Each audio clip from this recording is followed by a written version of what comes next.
आपल्या जीवनात एक उद्दिष्ट समोर ठेवलं पाहिजे की आपल्याला संत भेटायला पाहिजेत ना.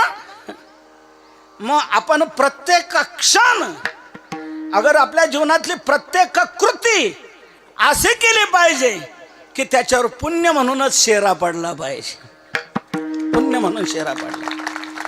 आपलं आयुष्य जेवढं आहे, आपल्या आयुष्यातलं प्रत्येक वर्ष, प्रत्येक महिना, प्रत्येक दिवस, प्रत्येक तास, प्रत्येक मिनिट, प्रत्येक सेकंदाची आपली कृती अशी व्हायला पाहिजे की त्या कृतीतून पुण्याचं झालं पाहिजे. संत भेटण्यात का आपल्याला घडवायचंय ना, अनंत पुण्य आपल्याला तयार करायचे ना, संत आपल्याला भेटवायचेत ना. मग आपण पुण्य करत राहिलं पाहिजे ना. एक एक सेकंद, एक एक मिनिट, एक एक दिवस, एक एक महिना, एक एक वर्ष जर आपलं वाया गेलं